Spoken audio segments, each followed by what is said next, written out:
reflexión muy importante.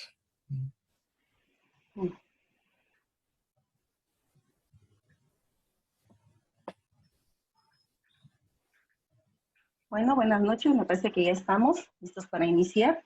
Bueno, la Universidad del Pueblo les da la bienvenida a todos y a todas a esta nueva sesión que tenemos el día de hoy. Este espacio de formación virtual permanente que por parte de la Coordinación Central de la Universidad del Pueblo se ha venido desarrollando en estos tiempos de pandemia. Es importante mencionar que la organización de estos eventos, además de generar espacios de encuentro de la comunidad universitaria y público en general, pretende sobre todo colocar en la discusión aquellos temas que requieren ser analizados en estos tiempos, en esta realidad donde indiscutiblemente me parece que casi hubo una parálisis provocada por el COVID y todos los estragos que ha venido generando a nivel mundial. Sin embargo, tras esa parálisis momentánea, las respuestas han sido diversas. Encuentros virtuales como el que hoy tenemos son cotidianos, sobre todo en el ámbito educativo. Y pareciera que se ha convertido en espacios que nos pueden permitir el cuestionamiento de esas realidades que se daban como ciertas e inamovibles. Es en esa lógica que hoy se abordará el tema de la nueva realidad y sus circunstancias educativas. Un tema que sin duda nos llevará a ampliar esos cuestionamientos y un tema que me parece que solo podría ser abordado por una de las voces más reconocidas en el ámbito pedagógico, como era la doctora Teresita Garduño Rubio. Doctora, es un honor para la Universidad del Pueblo contar esta noche con su presencia. Antes de escucharla, si me lo permiten, voy a dar una breve semblanza del amplio currículum de la doctora Garduño, la cual, como todos sabemos, es maestra normalista, tiene una maestría en ciencias, un doctorado en letras con especialidad en psicopedagogía constructivista, es directora del Instituto de Investigaciones Pedagógicas, ha sido participante en diferentes proyectos de investigación en las áreas de educación básica.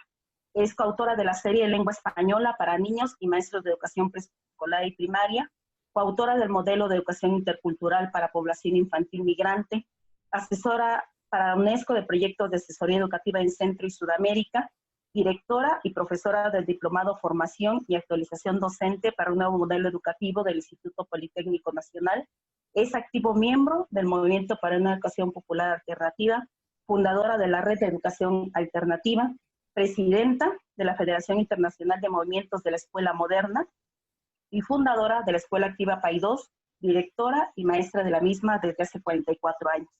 Por su amplia trayectoria, ha sido participante en congresos de educación nacionales e internacionales, y en el caso de Oaxaca hemos tenido la gran fortuna de escucharla en diversas ocasiones en encuentros y congresos que la sección 22 ha convocado. Es autora también del libro Una educación basada en competencias. Y bueno, me parece que la definición que hacen de la doctora Garduño en una de las redes de la que forma parte, la presentan de cuerpo completo. La doctora Garduño es una maestra comprometida, con pasión en la educación, en la defensa de los derechos de la infancia y en la lucha por la legitimización del papel de las y los docentes y la educación comunitaria. Doctora, le repito que para la Universidad del Pueblo y para el Magisterio Oaxaqueño es un honor contar con su presencia en este foro. Le damos la más cordial de las bienvenidas y le dejamos los micrófonos para escuchar. Muchísimas gracias, doctora Silvia, por su presentación. Gracias, maestro Leonel, por su invitación a la Universidad del Pueblo, que bueno, tengo un largo rato de conocerla y también de estar distante por esta circunstancia particular de la pandemia. Gracias a todos los presentes por permitirme compartirles algunas reflexiones importantes en estos tiempos en que tenemos que definir posiciones delante de la educación, delante de nuestra relación con el mundo. Ciertamente que el tiempo de la pandemia nos llevó a una profunda reflexión en nuestras familias, en nuestras casas, sobre nuestras vidas, sobre nuestro sentido, sobre nuestros tiempos pasados, sobre los inciertos futuros, también sobre nuestros miedos y nuestras esperanzas, sobre nuestros padres, nuestros hijos, sobre todos aquellos que adoptamos y cobijamos en nuestros proyectos de vida. Hemos pensado también mucho en los guardianes de la salud, esos que están afuera arriesgando su vida en todos los momentos frente a la enfermedad, arriesgando no solo su vida, sino la de los suyos para proteger la nuestra, en agotadoras jornadas llenas de compromiso. Hemos pensado mucho en nuestro papel en la sociedad, los compromisos que adquirimos cuando en cada movimiento que hacemos en estas intrincadas estructuras familiares, laborales y sociales en que transitamos. Desde este aislamiento social, que en realidad también ha sido una apertura, yo quisiera compartirles algunas reflexiones fundamentales en relación al momento que nos está tocando vivir y en donde tenemos que tomar decisiones fundamentales. Pero quiero decir que mis reflexiones no son solo mías, están nutridas por muchas experiencias vividas, por pensamientos de otras maestras y maestros, por observar sus clases, por observar las acciones y las palabras de cientos y tal vez miles de niñas y niños y jóvenes. Esto me permite a mí compartir reflexiones fundamentales respecto a este momento tan crucial que nos, nos toca vivir en este momento. La vulnerabilidad que la pandemia de COVID-19 ha hecho evidente en el mundo y en particular en nuestro país, nos lleva a algunas reflexiones fundamentales. Yo quiero irlas enumerando de una manera ordenada para compartir las perspectivas que he ido construyendo y reconstruyendo en múltiples lecturas y relaciones con otros. La primera tiene que ver con tomar conciencia de que no somos la especie dominante del planeta. En un libro extraordinario llamado La cruel pedagogía del virus, Bonaventura de Sousa Santos señala que este modelo neoliberal del capitalismo ha llevado a la humanidad, que es el 0.1 de las especies del planeta, a la explotación ilimitada de los recursos naturales, a la muerte desmedida de gran cantidad de seres vivos que han sido desplazados de su hábitat y a un inminente desastre ecológico. Violaciones del equilibrio natural que no van a quedar impunes. Esta pandemia es el resultado de múltiples violaciones a la madre tierra, pero dice Bonaventura que no es una venganza, es solo defensa propia. El planeta se defiende para garantizar su vida. En ese sentido, tal vez uno de los puntos fundamentales en nuestra acción educativa es buscar un camino para corregir este azaroso camino de la humanidad, ¿sí? Para revisar las acciones humanas que han contaminado el aire, el agua, la tierra, para que el shock de la pandemia sea una gran lección, que nos obligue a aceptar de forma modesta y humilde que hay un abanico de vida en el planeta con una enorme y mayor diversidad que el género humano y que nos toca a nosotros defenderla, que nos toca defender exactamente la vida en el planeta porque es la única posibilidad de garantizar la continuidad de la vida humana. Si las personas y los pueblos y las organizaciones continuamos destruyendo sin ninguna ética ni conciencia todo lo vivo, estos seres se van a defender de forma cada vez más letal para los seres humanos. Y esto lo digo porque había la expectativa de regresar a la normalidad. Hablábamos de cuándo regresamos a la normalidad. Los datos médicos nos dicen no va a haber una normalidad como la anterior, por lo menos en mucho tiempo. Entonces, esto nos debe alertar acciones fundamentales en el ámbito educativo para poder conjuntar los esfuerzos de la escuela en todos sus niveles, inicial, preescolar, primaria, secundaria, el bachillerato, toda la educación media y la educación superior, para movilizar a los estudiantes. ¿En qué sentido? Estos estudiantes que ahora están atrapados en las cuatro paredes de su casa, es importante que tomen conciencia de que les toca junto con sus docentes realizar acciones concretas de cuidado de las formas de vida en el planeta, reconociendo de cada especie su derecho al hábitat, al equilibrio, a la alimentación y a su tránsito. La escuela necesita cambiar su currículum, toda la escuela. ¿Para qué?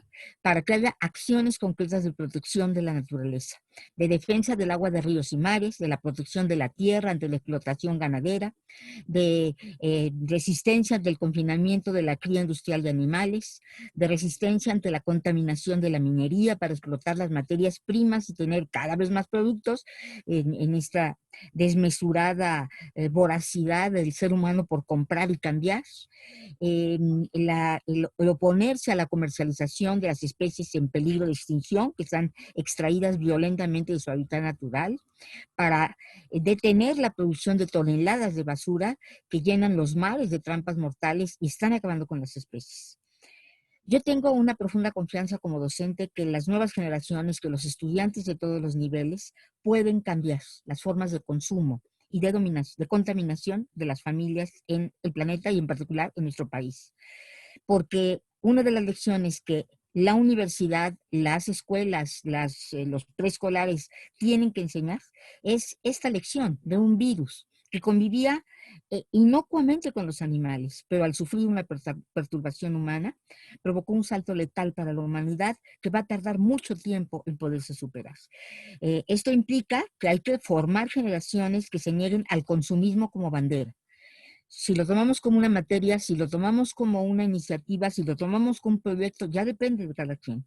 Solo quiero enfatizar que no es un discurso vacío, no es una nueva materia en el currículum, son acciones concretas de resistencia contra esta destrucción de la vida en el planeta. Preparar a estas nuevas generaciones a tomar decisiones inmediatas, a no consumir productos contaminantes, a negarse a vivir en el consumismo como sistema de vida, a cuestionar a los adultos y a las familias que violan el hábitat natural y a sumarse a todas las campañas de protección de la vida en el planeta. Hay un segundo punto importante y tiene que ver con las condiciones que esta pandemia han develado en nuestra realidad. Y voy a hablar particularmente de la realidad nacional. ¿Sí? La escuela hasta el momento ha enseñado un currículum cerrado, un currículum que tiene que ver con lo que tiene que enseñarse y que se repite a través de las generaciones, ¿no? Como si el saber estuviera estático. Pero en realidad hay una apertura al mundo que se requiere que los estudiantes hagan, así como es al de ver el entorno. Es importante que los estudiantes de todos los niveles reconozcan las inequidades del sistema social, los intereses centrados en el capital, la maquinaria al servicio del poder, la concentración de la riqueza en un 1% que posee el 82% de la riqueza del mundo. Es inadmisible. Mientras el 99% lucha diariamente por la subsistencia. Y gran parte de ese 99%, no el 99%, pero una gran parte, está en las calles. Y son los que se han enfermado y son muchas de las defunciones que vamos sumando cada día en las cifras de la Secretaría de Salud. No es sano que las nuevas generaciones crean que no existe otra realidad más que el neoliberalismo. No es sano que crean que la situación de miseria y de precariedad en la que viven y que llevó a provocar racimos de muertes sea natural. No es sano que no tomen conciencia de que esto no es conveniente para el desarrollo de la equidad en el mundo. La escuela pospandemia requiere realizar una deconstrucción, una nueva construcción curricular para dotar de las herramientas cognitivas, emocionales y éticas para que las generaciones comprendan que es urgente transformar la distribución de la riqueza, fundamentalmente incentivando, por un lado, la lucha contra el consumismo, oponiéndose a todas las formas de explotación, las directas de un patrón que estaba feliz porque los empleados seguían trabajando, aunque se pusieran en riesgo, o de todas aquellas formas de explotación a través de múltiples caminos actuales, muchos virtuales que tenemos el día de hoy, pero que ponen en manos del gran capital el trabajo de la gente. Tenemos que oponernos a la explotación del trabajo humano y es necesario proponer una lucha por la justicia social, donde se reconozca que el neoliberalismo, atravesado por el dominio del capital financiero, no ha dado las respuestas sociales, ni políticas, ni éticas ante el hecatombe que llevó a esta sociedad actual, que se hizo evidente en la pandemia. Si la crisis no es resultado de la pandemia, la crisis estaba desde antes. Lo que hace la pandemia es desnudarla. ¿Dónde aprender esto? En el seno de la escuela, en asambleas escolares, en discusiones, en lecturas, en webinares como estos, en conferencias. Es importante que los estudiantes reconozcan que el hambre, la miseria, la injusticia, la explotación, la desigualdad no son naturales, son resultados de una profunda inequidad y que es necesaria una conciencia social, procesos de cooperación entre todos para transformarlas. Se trata de convencerse de que nadie puede tener lo superfluo mientras alguien carezca de lo indispensable. La lectura del compromiso del personal de salud cubano debe filtrar los caminos de la toma de conciencia. no en un discurso vacío, en una realidad concreta que permita integrar a los currículums de las escuelas, a los currículums de las universidades, un análisis profundo de la realidad económica, político-económica que viven los países y de quiénes son los actores que han aprovechado de estas circunstancias. Y lo vemos ahora en el caso de toda la tecnología, que hay grandes beneficiarios de esta tecnología, ahora que es absolutamente necesario. Otro punto fundamental que es importante considerar: la vulnerabilidad que la pandemia de COVID-19 hizo clara en México, cuando la gran cantidad de las defunciones se presentan en casos de comorbilidades, nos obligan a preguntarnos qué hemos hecho como país. O sea, no es una sola enfermedad, no es solo la hipertensión o la diabetes o la obesidad o el sobrepeso o los problemas cardíacos. A veces son 2 o 3, ¿sí? A veces muchos de los enfermos llegan sin saber que estaban enfermos. Es importante que reflexionemos cómo llegamos aquí. ¿Qué fue lo que nos pasó para llegar a esa circunstancia? ¿Quiénes son los responsables de esto? ¿Somos responsables personales? Porque hay muchas reflexiones que ponen la culpa en el individuo. Y yo quiero señalar que no está la culpa en el individuo. La culpa está en la estructura social. Ha habido empresarios, ha habido compañías, ha habido productores que han aprovechado de la circunstancia de la gente para procesar, para poner a la disposición de la gente productos ultraprocesados que se han convertido en la base de la alimentación mexicana. No es posible que en las poblaciones más alejadas de nuestras ciudades encontremos productos Marinela y Coca-Cola. O sea, preguntémonos cómo llegamos ahí. Preguntémonos por qué en lugar de comprar una manzana, compran el gansito. Eh, Pensemos que en lugar de tomar y comprar la Coca-Cola, el litro de leche es fundamental. Pensemos que es fundamental cambiar estos hábitos alimenticios, pero no culpemos a los individuos.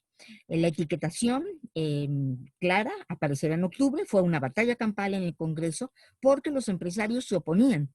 Claro, porque en cuanto la gente vea con letras grandes la cantidad de azúcar que contiene un alimento, es muy posible que esa persona se niegue a comprarlo. Sí, esperemos, esa es un poco la expectativa. Pero la pregunta es, nosotros docentes que estamos en las aulas, que estamos cerca de los niños, niñas, adolescentes y jóvenes, tenemos un papel fundamental. Tenemos la posibilidad de transformar nuestras acciones de aula en una toma de conciencia de los procesos alimentarios. ¿Cómo podemos regresar a los alimentos naturales, a los alimentos regionales, a los alimentos endémicos, a los alimentos tradicionales que formaron durante mucho tiempo nuestra dieta y que el día de hoy no están tan presentes? Porque la vida urbana, la vida cotidiana nos ha llevado al consumo de productos no alimenticios, de productos que son difundidos como alimenticios, pero que nos han dañado profundamente. No podemos tener el primer nivel en obesidad infantil. Sí. No es posible que nuestros niños de tercero de primaria ya sufran las consecuencias de una mala alimentación de sus 8 años de vida. ¿Sí? Algo tenemos que hacer. Y yo invito a la preocupación de todos los docentes a pensar qué proyectos generamos desde las escuelas para transformar, para unirnos a la alimentación natural, para unirnos a los productos de nuestro entorno natural y poder insistir en procesos de transformación, no solo de las cooperativas escolares, también de las tiendas cercanas a las escuelas, también de las ferias de alimentación, para promover alimentación saludable, que recupere la historia y cultura alimentaria de nuestro país. Y en este sentido, las acciones concretas generadas desde las escuelas pueden ser fundamentales. Pensemos que algo que hay que cambiar en nuestra nueva realidad es un proyecto nutricional. Un proyecto que lleve a generar huertos, a generar sembrados, a generar espacios de cocina, a compartir recetas, a analizar los componentes nutricionales para que los estudiantes de cualquier nivel puedan reconocer que necesitamos cambiar. ¿Por qué lo digo esto tan convencida? Los investigadores, los científicos nos dicen que el SARS-CoV-2 no va a ser el único virus con el que nos vamos a enfrentar, que puede haber otros y puede haber más letales. La pregunta es, ¿qué va a pasar en 20 años cuando estos niños o estos adolescentes o estos jóvenes que el día de hoy están cursando con secuelas de obesidad, secuelas de diabetes, secuelas de hipertensión, se enfrenten a otra pandemia? Es decir, va a repetirse la historia. ¿Qué podemos hacer desde la escuela? Yo tengo una gran confianza en que las maestras y los maestros podemos proponer, sentarnos a pensar en qué proyectos dinámicos nos podemos plantear para cambiar los hábitos de alimentación de las comunidades educativas, las comunidades escolares a las que tenemos acceso. Ese es un tercer punto importante para poder impactar definitivamente lo que sucede en las escuelas. Hay otro punto importante y que tiene que ver con esta cuestión de la virtualidad, ¿sí? La discusión sobre el modelo híbrido, debemos regresar a la escuela, nos tenemos que esperar. Bueno, yo creo que hay un punto fundamental de partida, que es primero la vida. Tenemos que defender nuestra vida. Esto es algo que nos toca a cada una y a cada uno de nosotros. Cada uno de nosotros tenemos claro cuáles son los riesgos que tenemos.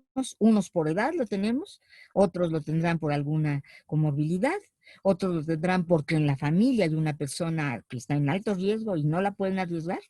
Otros tendrán que ver porque su contacto con algunas otras personas de la colonia o del barrio es con personas que están en permanente contacto con el exterior y se tienen familiares con dificultades. Entonces, en todos estos casos es importante que lo pensemos y que asumamos una posición propositiva. Yo invito a los profesores de todos los entornos a pensar en proyectos nutricionales, en volver a abrir las parcelas, los huertos, los espacios de siembra para poder recuperar una nutrición adecuada, para llevar a los estudiantes a probar los alimentos, a hacer combinaciones, invitar a las familias a compartir sus recetas, para que volvamos a poner en el centro una alimentación adecuada para ir disminuyendo esta condición de enorme riesgo que heredamos, no la buscamos, no es responsabilidad individual, es una responsabilidad de quien emprendió una empresa que iba a vender productos que eran sumamente atractivos y adictivos como la Coca-Cola para todo el mundo. Y que un día fuimos atrapados. Tenemos que decidir al respecto y proponer estrategias para esta transformación. Hay otro punto que tiene que ver con este encuentro con la escuela virtual y es decidir qué tenemos que hacer. ¿Nos quedamos esperando a que la escuela se abra en todas las condiciones de salud para poder llegar o reiniciamos? ¿Cuál es el papel de la escuela? ¿Cómo funcionó la escuela a partir de marzo, abril, mayo, junio en la vinculación de los niños, de los adolescentes, de los jóvenes y los docentes? La escuela es el segundo espacio de socialización de los seres humanos. Es el espacio donde construimos nuevas relaciones. Es el espacio donde aprendemos nuevas formas de trabajo. Es el espacio donde compartimos nuestros gustos, nuestras emociones, nuestros saberes, nuestras dudas. Es el espacio donde aprendemos a aprender cosas. La escuela es fundamental. Claro, la escuela no son las paredes, la escuela no es solo el espacio físico, la escuela es un vínculo fundamental con el docente, que ha sido muy complejo. No tenemos la tecnología para el encuentro, eso es verdad. Muchos se quedaron fuera, eso es verdad. Muchos profesores tuvieron que sostenerla con su propio esfuerzo, con sus propios medios, con su pago de internet, con su computadora, con su celular, con su iPad, con lo que tenían para poder enfrentar este vínculo. Sin embargo, eso que hicieron, eso que hicimos, porque a mí también me tocó hacerlo, soy maestra como ustedes, sigo dando clases con ustedes, desde luego, a mucha honra, lo cual es muy importante porque me permite entender los procesos de manera más clara. Sin embargo, para los estudiantes fue vital. Para todos aquellos que lograron conectarse, escuchar a su maestra, ver a su maestro, que les preguntara cómo estaban, cómo estaba su familia, qué dificultades tenían, que contaran que habían perdido a un familiar, que contaran que el abuelo estaba enfermo, que pudieran compartir la dificultad que tenían para poder tener el dinero para el celular, para conectarse, fue vital. ¿Por qué? Porque en la escuela no solo vamos a aprender matemáticas o ciencias naturales o física o química o historia. En la escuela aprendemos a relacionarnos afectivamente. Y en la construcción del conocimiento, lo afectivo es la energía de lo cognitivo. Varios epistemólogos desde Piaget y muchos otros posteriores, Pierre Clermont y algunos más, han aclarado con una pertinencia muy específica que tenemos esquemas cognitivos, pero que están articulados con lo afectivo todo el tiempo. Y que cuando se aprende algo es porque esos esquemas están cerrados, están unidos. O sea, lo afectivo es fundamental en la relación con los otros, es fundamental en los aprendizajes. Aprendemos tal vez una manera de escribir porque el maestro de cuarto de primaria nos apasionó con la poesía. Nos encanta un tema de historia porque el maestro de sexto lo contó como si estuviera en el debate entre liberales y conservadores. O sea, eso afectivo que cada maestro pone en la relación con los otros es fundamental para el aprendizaje. Y eso lo da la escuela, eso lo da el maestro, eso lo da cada maestra y cada maestro en su relación. No se trata desde la lógica adulta de llenar las cabezas vacías, al contrario, es necesario que lo afectivo esté articulado. Por eso mi cuestionamiento a un programa externo, programado por quién sabe quién, posiblemente por alguna compañía de estas muy audaces de software que rápidamente se pusieron en la fila para tener los contratos, para proponer contenidos educativos que los estudiantes estudiaran en casa, vieran el video, vieran la clase filmada o vieran a lo mejor una caricatura, una animación y después respondieran. Pensar que eso es el aprendizaje es negar su esencia. El aprendizaje se da en la relación con cada docente, en la manera como el docente lo ha asimilado, en la manera como experimenta la pasión sobre esto que comparte y en la manera como que lo vincula con cada uno de sus estudiantes. Por eso es muy importante este vínculo. Y la recomendación que yo haría es tratemos de conservarlo lo más posible. No vamos a lograr compartir todos los conocimientos. No vamos a lograr trabajar todos los contenidos. Partamos de ahí. En principio no es posible. Lo presencial es fundamental. El acto docente es un acto presencial. Sin embargo, esta tecnología nos permite, el día de hoy me permite estar con ustedes, ver de repente algunas caras, ver una sonrisa, y esto me retroalimenta, ¿sí? Y posiblemente con algunos que me conozcan pase lo mismo para el otro lado. ¿Por qué? Porque esa tecnología nos permite establecer un vínculo personal con alguien que no podemos tocar, pero con alguien con el que nos comunicamos, con quien sentimos vinculación cercana. Por eso es muy importante. Por eso es muy importante conservarla hasta donde sea posible. Sabemos el esquema de inequidad que vive este país.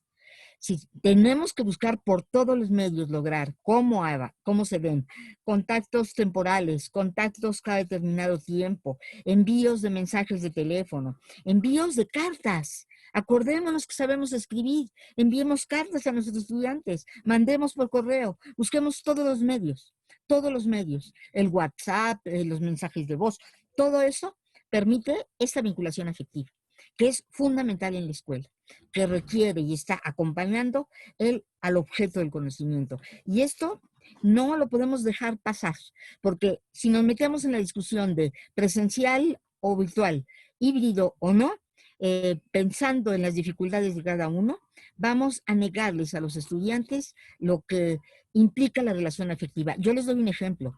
Cuando estábamos trabajando en el asunto de la escuela virtual, de mi escuela, por ahí del 20 de abril, un niño me dijo, ¿y qué? ¿El día del niño y la niña va a ser virtual? Pues claro que fue virtual.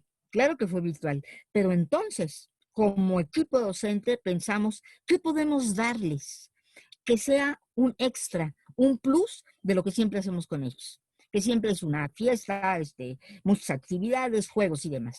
Pero ¿qué podemos hacer? Y se grabaron mensajes de cada maestro, muy afectivos, muy ricos para cada uno de los niños. Los padres les escribieron un libro que les entregaron, hubo canciones para ellos, se vieron en pantalla todos. Fue una fiesta virtual. Empezaron a buscarse. Mira, ahí está fulanito, el grado de segundo, y el otro del preescolar, y mira, de sexto está, y mira, vino fulanita con su hermanita. Ese encuentro tenía un componente afectivo fundamental. Y así seguimos haciendo varios, porque nos dimos cuenta que para los niños y niñas eso fue vital. Sí lamentamos muchísimo que hubo niños que no se conectaron, pero les voy a decir qué hicimos con uno de esos chicos. Le hablamos por teléfono y le dijimos que fue en la despedida de sexto. Le hablamos por teléfono, le dijimos, Javier Emiliano, estamos aquí todos en pantalla y te queremos decir esto de despedida de tu sexto año porque te irás a la secundaria y no podrás regresar a la escuela. Y todo el mundo oyó esa conversación. O sea, buscamos todos los medios. Yo creo que es importante, yo creo que es fundamental que lo afectivo no se pierda. Y eso cada docente, cada maestra, cada maestro lo establece con sus estudiantes, con el tiempo que les toque estar con ellos. Una clase a la semana, maestro de historia de secundaria 3 veces por semana, maestro de primaria todos los días, maestro de preescolar, maestro de la universidad 3 clases por semana, no lo sé. Pero no perdamos ese vínculo, porque es fundamental. Es verdad que nos requiere mucho más. Lo que hemos invertido los docentes, que bueno, eso es algo que yo tengo que reconocer, hacer un homenaje a todas las maestras y maestros por esta profunda inversión, que no tiene que ver con solo retomar el aprende en casa. Quiero decir, fueron iniciativas propias de preocupación de sus estudiantes, lo que los llevó a establecer vínculos. En todas las conferencias que he estado con los maestros, me cuentan lo que han hecho. Es que yo estuve con mis alumnos y me contaron, me mandaron una carta, ¿le puedo leer un pedacito? Léanme un pedacito. O sea, yo creo que eso ha sido fundamental y es muy importante continuar, ¿no? Y bueno, un último punto que quiero tocar es que tiene que ver con la manera como vamos a abordar esta virtualidad y esta realidad híbrida, nueva, extraña, en la que nos estamos acercando, en la que estamos viviendo. Ciertamente que todo lo que tiene que ver con nuestros conocimientos acerca de la enfermedad de COVID-19 despertaron demonios de miedo, de desconfianza, de discriminación. La única manera que se tiene de poderlo superar es el conocimiento y la información. La escuela tiene que hablar de esto, tiene que hablar de las vacunas, tiene que hablar de los procesos, tiene que hablar de las curvas epidemiológicas, tiene que hablar de la movilidad y sus efectos, ¿sí? Esa es una nueva materia que debe de estar en la escuela, porque cuando uno reconoce esto, puede paulatinamente empezar no a dejar de sentir temor, porque ese pues sí estará siempre. Yo no me quiero enfermar, yo se los diré, yo no me quiero enfermar de ninguna manera, pero aprendemos a cómo enfrentarlo, ¿sí? Podemos aprender a cuáles tienen que ser nuestras estrategias para enfrentar esta circunstancia de enorme debilidad, de enorme fragilidad en la que estamos inmersos, para poderla resolver. Para ir a un segundo punto que les quiero plantear. Una vez que esto está trabajado, que tiene que ser parte de los programas, yo insisto, hay muchos componentes nuevos que se tienen que considerar, porque no podemos regresar a empezar las clases y enseñar la materia de, si estamos trabajando en primaria, de la suma de dígitos. No podemos seguir así, no podemos ir a estudiar las leyes de Newton en secundaria. No podemos dar la clase 1 de metodología de la enseñanza, no. Tenemos que abordar la realidad, porque la escuela no es una instancia que esté fuera de la realidad. Eso es lo que nos hacen creer y nos están haciendo creer que esta virtualidad nos puede llevar a pensar en una escuela única para todo el mundo. Sería un enorme error. No puede haber conocimientos iguales para todo el mundo, ni siquiera para todo el país. La realidad de ustedes en Oaxaca no es la realidad de la Ciudad de México. Hay cosas comunes, sí tenemos cosas comunes, pero hay muchas otras que no son iguales, ¿sí? El tequio de Oaxaca nunca lo tendremos en la Ciudad de México. Jamás tendremos una actitud de esta naturaleza de apoyo comunitario, ¿no? Es muy complicada, muy difícil para una ciudad tan anónima, donde todos viven tan anónimamente como en la Ciudad de México. Pero después de trabajar profundamente este conocimiento, tenemos que estar convencidos de que la manera como regresemos, la manera como retomemos después de la semana de capacitación intensa que está haciendo la SEP, después de la semana del Consejo Técnico Intenso que va a hacer la SEP, que ya mandó los materiales, o sea, en agosto, las decisiones de cómo empezar cada centro escolar las tiene que tomar la base del centro escolar. No las puede tomar la SEP vertical, no las puede tomar la autoridad local, no las puede tomar ni el supervisor escolar. Las tiene que tomar este grupo de docentes, este colegiado de docentes de esa unidad de trabajo, de esa escuela, de esa universidad, de esa secundaria, de esa primaria, porque solo ellos saben lo que hay ahí. Solo ellos saben cuántos niños tienen por salón. Solo ellos saben cuántos niños no van a llegar. Solo ellos saben cuántos niños no se pueden conectar. Solo cada grupo docente, cada colegiado docente sabe cuáles alumnos están tan lejos que para poder llegar a conectarse en internet tienen que caminar varios días. Entonces habría que hacer una negociación de cómo haya un día en donde podamos conectarnos y no todos los días. O sea, muchas negociaciones, resultados de un trabajo colectivo. Las mejores soluciones son las que se construyen entre todos, en un diálogo horizontal, en un diálogo donde todas las voces se oigan. Y tendremos que aprender a escucharnos todos para oír el miedo de una maestra de 60 años que dice que yo no quiero regresar, yo no quiero tener ningún contacto. ¿Qué hacemos ahí como colegiado para, si hay un semáforo verde, verde, verde, que es el que esperamos? Es en ese sentido, creo que es importante que esa maestra sea acogida por el colegiado y el colegiado le dé una respuesta y le diga, maestra Martina, no se preocupe, ¿qué tal si sigue usted en virtual? Para que tenga menos riesgos. Alguien dirá, ¿y las reglas de la SEP y las reglas de operación? Las reglas de operación tienen que dejar de ser una camisa de fuerza que nos obligan a tomar decisiones que no queremos. Tenemos que aprender a resistirnos. Y bueno, yo se lo digo a ustedes, oaxaqueños, que son uno de los ejemplos más fuertes de resistencia en este país. Recordemos el sexenio anterior, que enfrentaron con una fuerza importante la reforma de Peña Nieto. Tenemos que resistirnos a eso. ¿Por qué? Porque es nuestra única posibilidad de encontrar soluciones pertinentes. Porque las tienen que ver escuela por escuela. ¿Sí? Así como voto por voto, yo digo escuela por escuela, decisiones locales que permitan saber qué hacemos. Pensemos ahora en lo híbrido, pensemos después, no sabemos cuándo, ojalá que la vacuna llegue pronto, desde luego, es el deseo de todo el mundo. Pero mientras tanto, en un semáforo verde, ¿cuáles son las decisiones? ¿A quién hay que proteger? Y como colegiado, decidamos la protección. Porque no podemos pedirle a nadie, como en algún momento se dijo, por alguna autoridad educativa, no tengan miedo, maestros, no tengan miedo del otro. No, perdón, yo sí tengo miedo. Yo no tengo miedo del otro, tengo miedo de un virus que se llama SARS-CoV-2 y que se ha visto que en ciertas condiciones sí es terriblemente agresivo y la gente no lo puede resistir. Y no tenemos un medicamento, no tenemos un tratamiento que permita superarlo. Tenemos que ser realistas en eso. Pero en el colegiado sí podemos tomar decisiones que van a permitir en cada contexto de cada escuela, con las necesidades propias, con la cantidad de alumnos, con el edificio, con los muebles, con todo eso, tomar las decisiones. Pero hay otra cosa importante. Es fundamental la exigencia al Estado de cumplir sus funciones. Porque el Estado es responsable de todas las escuelas, ¿sí?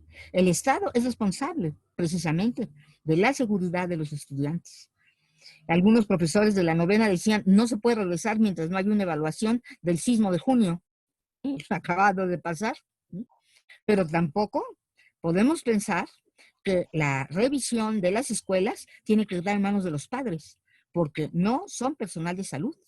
Tendríamos que plantear la necesidad de la presencia de una persona de equipo de salud dentro de las escuelas, mientras esto no pase. Y esto implica una transformación social.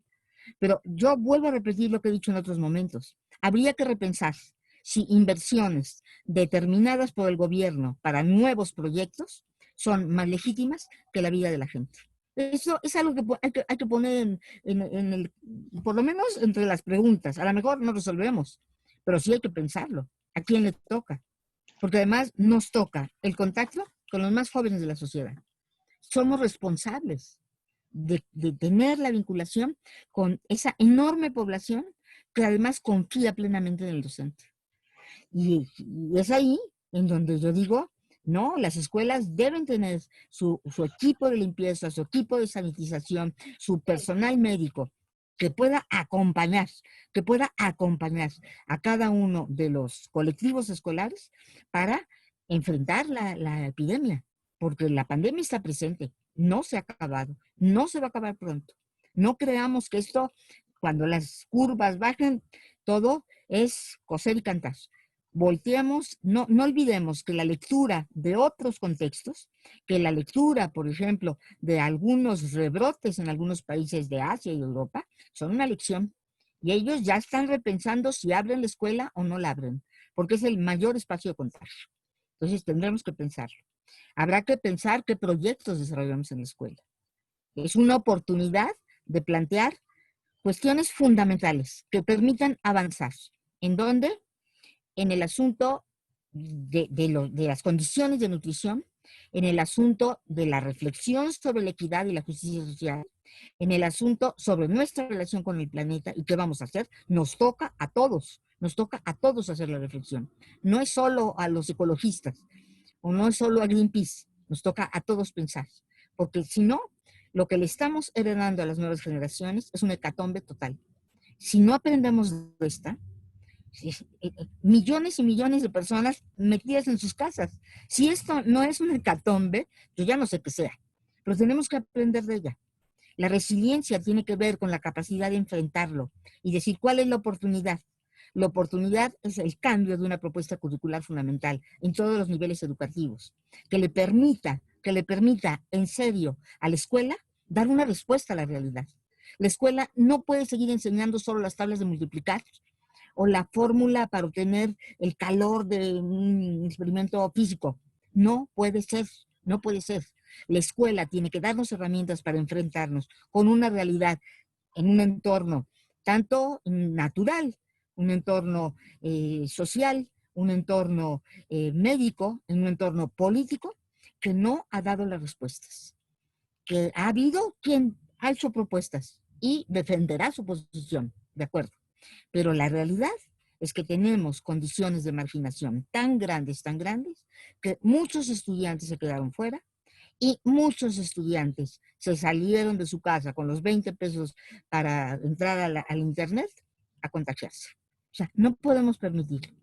Somos una sociedad de docentes que tenemos conciencia de lo que está pasando.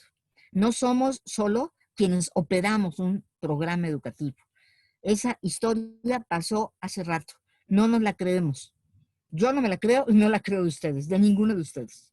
Yo creo que tenemos conciencia del peso social que tenemos en cada comunidad y la posibilidad que tenemos con la comunidad de construir otras respuestas.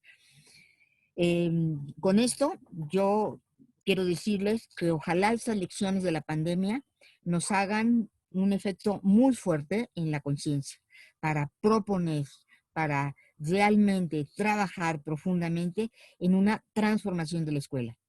Es la oportunidad, es la oportunidad. La escuela tiene que permitirnos avanzar. En este contacto con las redes, en este contacto con Internet, nuestros estudiantes también tienen que saber en dónde está la información, en dónde están las falsas noticias, en dónde está el periodismo que corrompe por las redes sociales. También tienen que aprenderlo. ¿Y de dónde lo van a aprender? De sus profes. Exactamente quien tiene que alumbrar y que tiene que decir, cuidado, esta reflexión que te están planteando o este comentario o esta información es una información que está parcial. Puede tener un poco de verdad, pero no la pueden plantear como una verdad absoluta. Nos toca acompañarnos. ¿Cuántos de nosotros nos metemos con los estudiantes a revisar esta información que aparece por redes para también esa digerirla? Y tiene que ver con una construcción de conocimiento. Yo quisiera dejar hasta aquí para un poco escucharlos, escuchar sus comentarios que me van a enriquecer muchísimo, porque pues muchas de las reflexiones que yo traigo no son personales, sí, son recogidas de muchos maestros, de muchos espacios, en donde he tenido la oportunidad de aprender de compañeros. Ya vi que está ahí Manuel Gilantón, un gran maestro que me ha enseñado muchísimas cosas de la manera de comunicar a los demás de una forma absolutamente clara, ¿sí? Está Juan Liobe, el querido Juan Liobe, que también es un ejemplo de una resistencia y una ética intachable. De todos ellos y de muchos de ustedes que me ha tocado compartir, he aprendido. Y solo quería pasarles algunas lecciones, unas lecciones aprendidas en este tiempo de pandemia y algunas recogidas desde antes. Muchas gracias a todas y a todos. Gracias a usted, doctora. Decíamos al inicio de esta plática que este tema de la nueva realidad y sus circunstancias educativas solo podía ser abordada por usted. Y después de escucharla, después de este mazazo que nos ha dado, que nos ha sembrado en la realidad actual, creo que estas palabras quedan reafirmadas sin menoscabo, claro, de algunos otros grandes educadores y grandes maestros que tenemos en México y que, bueno, afortunadamente tenemos la posibilidad de poder ver que están con nosotros en esta plática, como el maestro Manuel Gilantón, que usted bien ha mencionado, y el doctor Ángel Díaz Barriga. Y bueno, como maestra, sí, la está escuchando. Y bueno, como maestra en este caso voy a comentar de manera muy personal, como maestra democrática, como educadora de la sección 22, para mí, doctora, es un enorme gusto escucharla. La pasión con la que usted siempre se presenta en los diferentes espacios donde hemos tenido oportunidad de escucharla, creo que nos hace precisamente voltear la mirada hacia este panorama real que tenemos, hacia esta situación tan esclarecedora y que nos permite enrumbar de manera más correcta, más concreta, lo que tenemos que hacer los maestros de a pie de manera cotidiana.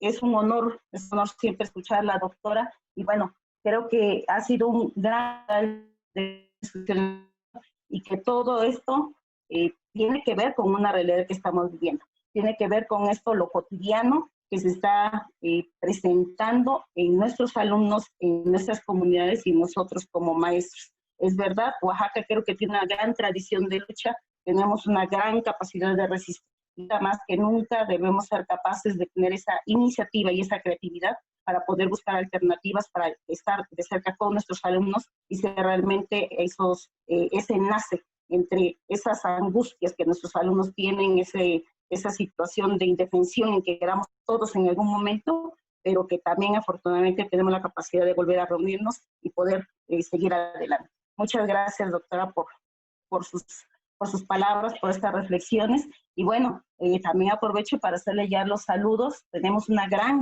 cantidad de audioescuchas que nos están ahorita siguiendo por las redes sociales, tanto por esta plataforma de Zoom como por el Facebook. Déjeme decirle que incluso ya se saturaron los 100 participantes que aceptan la plataforma y bueno, les pedimos que si en algún momento dado son sacados por la plataforma, pueden estarnos enlazando en Facebook, en la página, ya la conocen, Universidad del Pueblo UP. Tenemos saludos, felicitaciones, reconocimientos para usted de diversos estados de la República, de Saltillo, de Hidalgo, de Nayarit, de la Escuela Superior de Trabajo de Tapachula, de la Benemérita Nacional de Maestros, de la Escuela Normal de Sonora, del MESHE, del Estado de México, y saludos también hasta de otros países, de Trujillo, Venezuela, de Colombia. Y bueno, no pueden faltar también nuestros compañeros de la Universidad del Pueblo, de los 15 planteles que tenemos en el estado, de Huamelula, Pochutla, Chiltepec, Etla, La Hoyaga, Cacahuatepec, Totontepec, Huatulco, Capulalpan y Oaxaca. Bueno, es infinidad la cantidad de saludos que le hacen llegar, doctora, reconocimientos, y bueno, también como usted bien dijo algunos comentarios, que nos permitiremos estarle transcribiendo para que usted lo vaya reflexionando y de ser posible poder escuchar más, ¿no?, de lo que usted tenga que decirnos.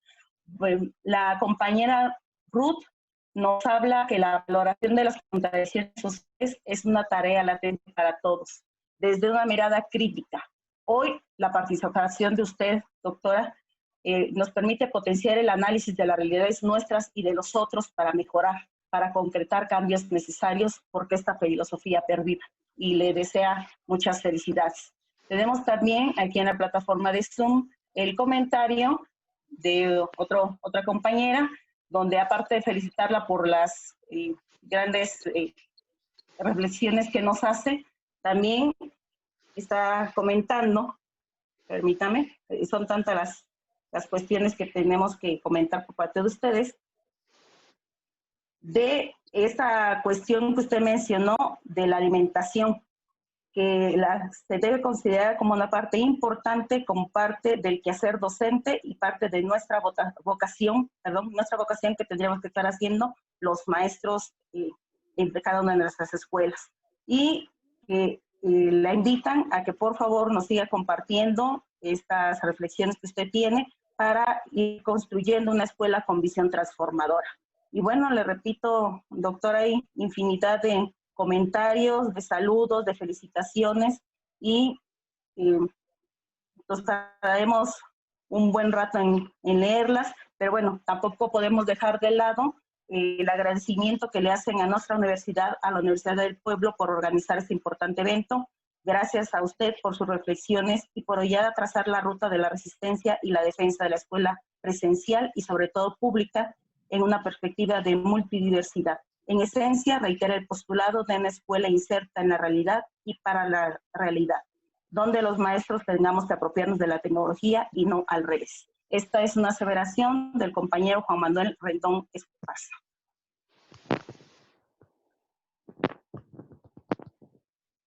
Entonces, doctora, estos son algunos de los comentarios. Y bueno, como usted podrá ver, son múltiples inquietudes. Nos atrevemos en este momento a poder hacer un comentario, que no, más bien que usted nos pudiera estar profundizando sobre algunas situaciones que usted nos ha estado diciendo, no en esta charla, como usted lo habían dicho, sino en diversos espacios donde se ha presentado, donde se está hablando, donde creo que el punto central, donde usted aborda de manera más contundente, es la situación de la realidad. Una realidad que al menos en el caso de Oaxaca, hace poco leíamos, es bastante devastadora, ¿no? Con unas escuelas con un acceso a servicios básicos bastante deficientes. En el ciclo escolar 2018-2019, por ejemplo, el acceso a agua potable fue del 71.7% en educación básica, 86% en electricidad, 85.7% en servicios sanitarios adecuados para los alumnos. 66.7% de esas escuelas solamente tenían lavabo para manos. 23.1 escuelas con instalaciones adaptadas. Y lo más terrible, al finalizar el ciclo escolar, poder dar cuenta que solamente el 31% de hogares en Oaxaca tenían computadora y solamente 29.46 tenían conexión a Internet. Esta es la realidad que estamos viviendo y estamos seguros que no solamente en Oaxaca, sino en gran parte de nuestro país y de toda Latinoamérica, porque los países latinoamericanos seguimos siendo pues sujetos, ¿no? de invisibilizados por los países o por esta visión occidental. Bajo esta lógica, doctora, nos gustaría poder conocer, que usted nos pudiera profundizar un poquito más en este espíritu de compromiso social que debe tener la escuela y que usted lo ha estado mencionando en otras reuniones. ¿Cómo este 1% de población que tiene la riqueza del mundo ha sido capaz de imponernos un currículum y cómo nosotros entonces, que somos la gran mayoría de la población y sobre todo maestros que nos reclamamos democráticos, deberíamos tomar conciencia de esa realidad? Si quisiera usted comentar al respecto, doctora, se lo agradeceríamos mucho. Ok. Bueno, antes de la respuesta, un saludo a Juan Manuel, a Ángel Díaz Barriga, a Manuel ya lo había dicho, a Blanca de Querétaro, ¿sí? A Patricia Santín del Tlalnecapan, a los maestros de la cuenca del Papaloapan, a muchos conocidos. No saben lo feliz que soy de verlos. Es importante tener estos espacios de comunicación y me nutren mucho. Dice la maestra Silvia, que cómo hemos dejado que ese 1% nos imponga un currículum no solo nacional, internacional. Es una muy importante reflexión. O sea, se ha determinado cuáles son los saberes universales que todos los niños deben de saber y que deben de aprender para finalmente, en el caso de las secundarias, poder enfrentarse a una prueba PISA y ser legitimado el país en sus conocimientos. ¿Qué pasa con esto? ¿Sí? Enfrentamos a aceptar entrar a un mecanismo, porque México está en la OCDE, no nos olvidemos de eso. Nosotros estamos ahí adentro. Hemos, gente nuestra, gente nuestra que tiene una posición muy cercana a ese 1%, considera que es importante tener un currículum único para comparar y para que sean competentes unos estudiantes con los otros de otro país. ¿Cómo rebelarnos ante esto? Exactamente ese es el momento. Yo creo que ese es un momento fundamental de tomar conciencia de que esa imposición, revisaba yo hace rato, antes de empezar la plática, un documento que nos enviaron de la Administración Federal de Servicios Educativos en la Ciudad de México, en donde ponían todo lo que los niños deben de saber. Es un documento que les van a mandar a los padres, imagínense nada más. Es un documento que les van a mandar a los padres con todo lo que deben aprender los niños en ese año escolar. Primero de primaria. Lo vi muchas veces porque dije, a lo mejor estoy viendo mal, estoy muy cansada y ya no entiendo, pero no. Primero de primaria, los niños deben de saber sacar perímetros y áreas de figuras geométricas hasta poder calcular la pintura con la cual van a pintar la superficie de una pared. Primero de primaria. Empiezan a contar en primero de primaria, 1, 2, 3, 4, 5, 6. Imagínense esa arma entregada a los padres, determinar que los niños deben de aprender eso al final del primer año. Y como ahora está en esto, pues entre que lo enseñan los papás y lo enseñan los maestros.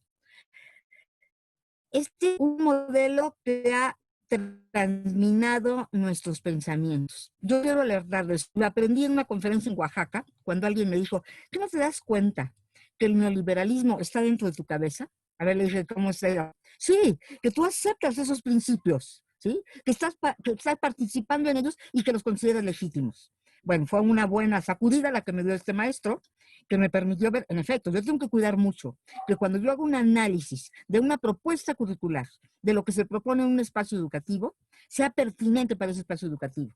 Que las condiciones que tengan los niños, los maestros, las condiciones físicas, el agua, el acceso, la cultura local, respondan a eso. Porque ¿por qué voy a poner en la misma condición? Y fíjense lo que estoy diciendo. ¿Por qué voy a poner en la misma condición a un niño de una profunda marginación a un niño que en su hogar tiene un espacio cultural totalmente favorecido? No puedo exigirles lo mismo. La escuela no puede exigir lo mismo. La currícula nacional ha planteado que hay realidades absolutas. La realidad que estamos viviendo nos dice que eso no es cierto. No es verdad el dicho por la Secretaría de Educación Pública de que llegó al casi 90 y tantos % de la población. Eso es falso. Ahí están los resultados en cada región, que dicen, no, tenemos una gran cantidad de niños que no tenían internet, que los maestros les llevaron unos manuales y medio hicieron trabajo, que trabajaron con sus libros de texto como pudieron. Sí, así están esos niños. Entonces, lo primero que teníamos que pensar es cómo nos oponemos a un currículum absolutamente vertical sobre realidades horizontales. ¿Cómo decidimos que en esa realidad concreta lo que pueden lograr los niños en ese año escolar es eso? Y después podrán avanzar. ¿Quién decide eso?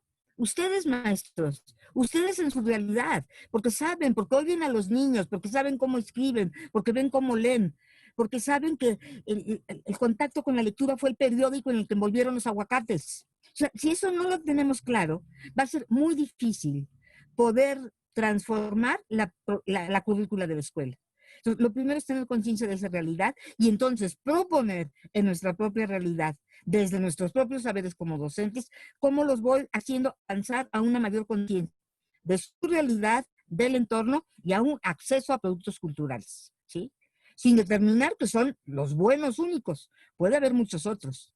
¿Quién decide que la medicina tradicional no es efectiva en muchos casos? En otros no, tal vez, pero que resuelve problemas reales. Quiere decir que las parteras que van no hacen un trabajo tan bueno como el hospital que está en otra región. O sea, eso es algo que tiene que ver con las realidades propias. Entonces, lo primero que tendríamos que hacer es reconocer que no solo maestra, dice de un currículum internacional, yo digo nacional. Desde luego que el internacional es todavía más peligroso.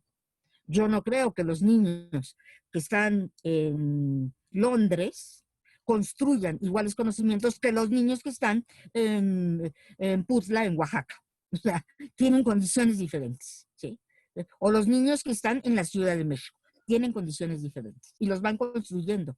Y muchísimos estudios de nuestro INE, que es tan nefasto INE, que pues hizo muchas cosas contra los maestros, demuestran con claridad que el contexto determinó aprendizajes.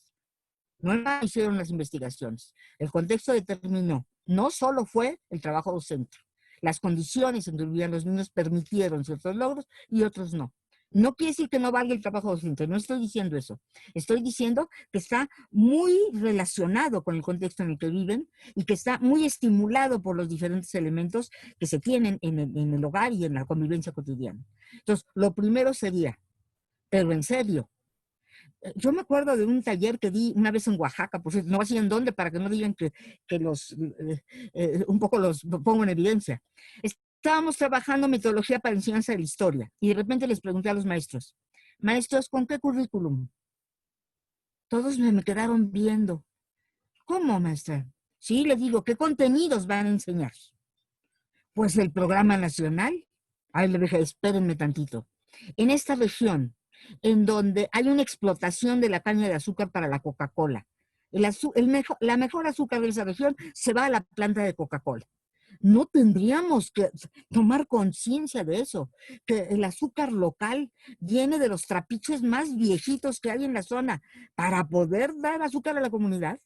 No podríamos poner dentro de los estudios históricos cómo la cuenca del Papaloapan fue movida, arrasando poblaciones completas que se opusieron a ella en una situación brutal, ¿sí? No tendríamos que hablar de la explotación que hubo en esta región, precisamente en las plantaciones, desde los años del Porfiriato. A lo mejor hasta del plan de Tuxtepec tendríamos que hablar. A lo mejor hasta de Don Porfirio, porque es local, ¿sí? Ah, creo que sí, maestra. Yo creo.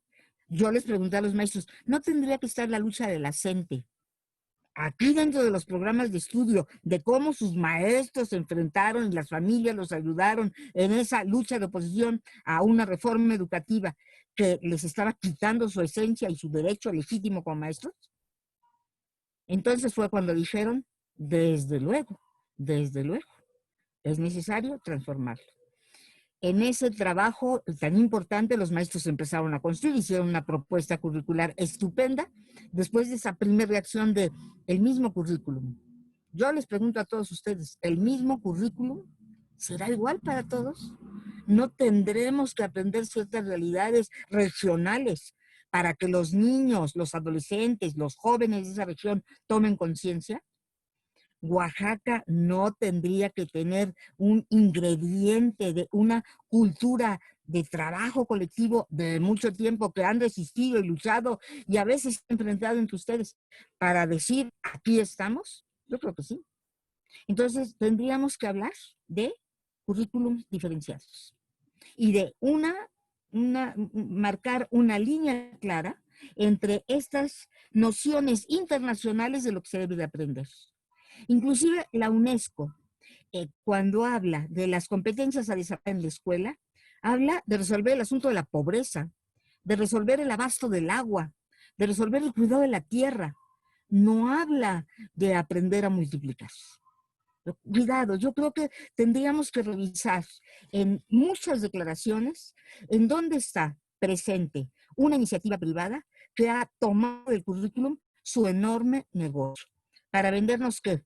Software, cursos, exámenes, libros, materiales que sean súper útiles y fáciles de utilizar para todo el mundo. Primero, resistamos ante ellos. Hagamos una resistencia como ustedes saben hacerla. Bueno, hay gente de muchos lados, pero estoy hablando de los oaxaqueños aquí en particular, como saben hacerla, y muchos otros profes de muchos otros lados, porque necesitamos resistir ante eso. Alguien me dijo, no se puede. Yo le dije, tengo 48 años de tener un currículum propio. Y no he tenido problemas, muchas discusiones con supervisores, con inspectores, con revisiones de todo tipo. Pero he tenido que demostrarles que tenía razón, que no podía yo imponer para un niño de tales condiciones ese currículum particular. Y que en este momento, en el momento de la guerra de Irak, lo que los chicos querían saber es qué pasaba con Irak, y con Estados Unidos, y con los países árabes, y con el petróleo, que no estaba en el programa. Y era necesario trabajarla. como en estos tiempos los niños tenían que saber qué pasó con Wuhan. Es cierto, ¿por qué llegó por avión? ¿Quién fue la que la transmitió? ¿Será acaso una enfermedad de élite primero transmitida? Por menos al principio. Los niños tienen preguntas, los adolescentes tienen preguntas, los jóvenes tienen preguntas, nosotros tenemos preguntas y tenemos que hacerlas. Y tenemos que usar el Consejo Técnico en ese espacio de libertad del cual nos tenemos que apropiar para decidir lo que trabajamos en la escuela. Si es una especie de revolución curricular la que pregunta, desde luego, porque yo creo que hay que transformarla, porque yo creo que la simulación no sirve de nada. Porque decir, sí hemos completado todos los compromisos y tenemos todos los contenidos trabajados y con eso estamos tranquilos, es una simulación. Perdonen que se los diga, maestros, pero no es válido. No es válido porque la responsabilidad delante de las nuevas generaciones es mucha. Y ellos sí nos van a decir, ¿qué pasará dentro de 20 años cuando les pregunten, ¿y qué hiciste durante la pandemia? Completé los libros de texto y vi un programa de televisión. ¿Y qué sabías de la pandemia? ¿Qué sabías de los médicos? ¿Qué sabías de las personas enfermas, muy enfermas, que no pudieron resistir? No, nunca supe de eso. Alguien me dijo, es que hay que protegerlos. ¿Protegerlos de qué? ¿De la realidad? La realidad toca las puertas. Los muertos cada vez tienen nombres más cercanos. Tienen nombres de conocidos. Al principio no los tenían. Entonces, no la tengamos tan fuera. Es de nuestra realidad. Y es necesario que lo conozcan y lo sepan. Y hasta el momento no hay todavía en los materiales que llegaron al Consejo Técnico en estos días, no hay una mención clara de un análisis científico basado en toda la información que tenemos de en qué situación estamos en este momento, para tomar una conciencia real. Sí. Hay algunos comentarios de tenemos que tener cuidado, de tenemos que ser afectivos con los niños, tener cuidado con la evaluación, pero una aseveración clara de que hay contenidos claros en estos momentos de la pandemia que la escuela tiene que retomar, porque la escuela no está fuera de la realidad, estamos inmersos en ella y vivimos, y muchos de nuestras familias, de nuestros niños, sí tienen pérdidas. Y eso, ese duelo, hay que resolverlo en la escuela. Entonces, en el currículum maestra, sí, yo tengo una posición en donde sí será necesario transformar el currículum como lo hicieron valientemente los compañeros de Tuxtepec en una propuesta curricular realmente innovadora. Gracias, doctora. Incluso déjeme comentarle, y bueno, varios los compañeros de aquí de Oaxaca saben que la propuesta que se está haciendo en nuestro estado, el PTO, trata precisamente eso, de hacer construcción curricular. Exacto. Y afortunadamente o desafortunadamente, creo que en el nivel de preescolar es donde hay un poquito más de esa libertad, porque esa camisa de fuerza que a veces imponen los contenidos, el libro, incluso los directivos, no está tan presente, ¿no? Hay propuestas interesantes en el nivel preescolar, pero creo que no se trata solamente de un nivel. Se trata de que como magisterio se tenga una claridad de lo que tenemos que hacer, porque a fin de cuentas nuestros alumnos son de nuestra misma comunidad y la escuela debe ser capaz de poder estar inserta en esa comunidad y de ir transformándonos juntos. Dice un comentario de los que estaba yo leyendo que el gran problema que tenemos a lo mejor los maestros es que tratamos de explicarles a los niños esta realidad, cuando a lo mejor lo que tendríamos que hacer es dar el salto para decirles cómo se transforma y empezar a transformarlas también nosotros, ¿no? Ese sería un buen punto de partida. Y bueno, antes de poder darle lectura a algunas preguntas que nos han hecho llegar, permítanme comentarles nuevamente que es un honor para la Universidad del Pueblo estar escuchando en estos momentos a la doctora Teresita Garduño. Y bueno, aprovechar para comentarles que la Universidad del Pueblo es una propuesta de alternativa de educación superior que en estos momentos está ofertando 4 licenciaturas y una ingeniería.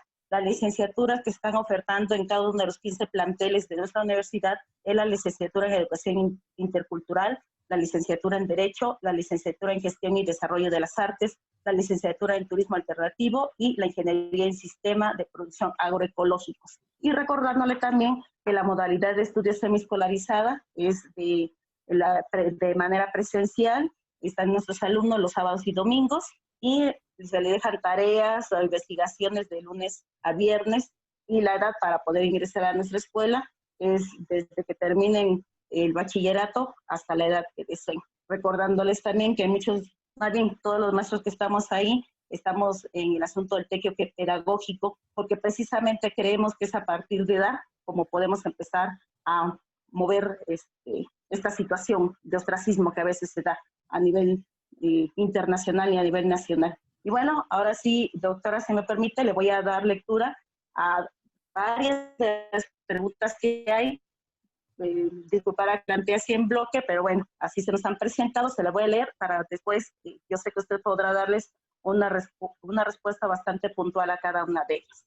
La primera está señalando de que ojalá estos puntos que usted abordó pudieran estarse señalando como una prioridad para el análisis y la planeación en las reuniones de consejo técnico que se van a dar en estos días. Beni Josué pregunta cuál debería de ser la orientación hacia los docentes, padres de familia y autoridades educativas de nuestras comunidades sobre el regreso a clases. Otra compañera comenta que la virtualización y la digitalización deben considerarse como recursos tecnológicos, pero no necesariamente elementos indispensables del acto educativo. ¿De qué manera afectan a la educación y a los derechos de los trabajadores de la educación? Y otra pregunta, también en el sentido de que, a ver, permítame, de que cómo se está avanzando en la formación de docentes desde los planes de estudio del 2004, 2012 y 2016, donde no están presentes escenarios como el que estamos viviendo de la pandemia y la reeducación de los niños en temas de salud, seguridad, alimentación, a los más tarde se irán a formar. Y bueno, como les decía, son diversas las preguntas, los comentarios que están haciendo tanto por la plataforma de Zoom como en la página que tenemos en Facebook.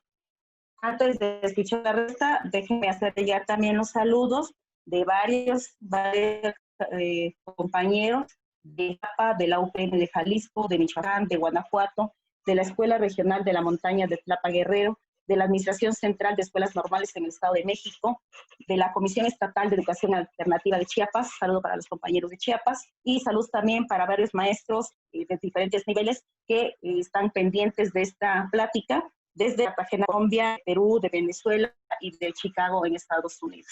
Y bueno, la otra pregunta, doctora, si me permite, ya para terminar, si alguien ha pensado en los niños de primer grado, ¿cómo hacer ese aprendizaje virtual y dónde quedaría esta situación del afecto? Entonces, es algunas de las preguntas que hemos podido recopilar de bote pronto, doctora, se las ponemos en la mesa para poder escucharla. Muy bien, son un universo, un abanico de preguntas muy amplio, pero bueno, intento retomar. Quiero primero contestarle a Luna Aras, que vi en el chat que apareció su planteamiento. Ella dice que ella estudió, parece ser que en el IE, con un internet a su alcance y con la ayuda de sus padres. ¿Qué pasa con los niños que no tienen internet? Te puedo decir, Luna, que esa es una enorme desgracia de este país.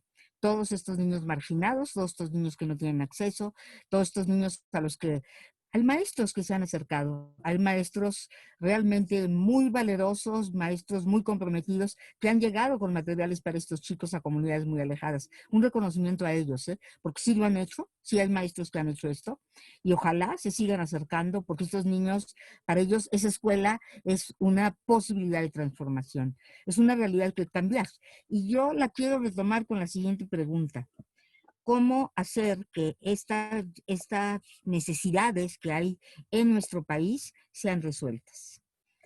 Cuando se discutieron las leyes de educación en la Cámara de Diputados, que hubo una gran discusión al respecto, y que se hablaba de cuánto se destinaba del Producto Interno Bruto, ¿sí?, para la educación, que nunca se movió, ciertamente nunca se movió. Una de las cuestiones que quedó muy desprotegida es la participación de los docentes en la determinación de los programas de estudio.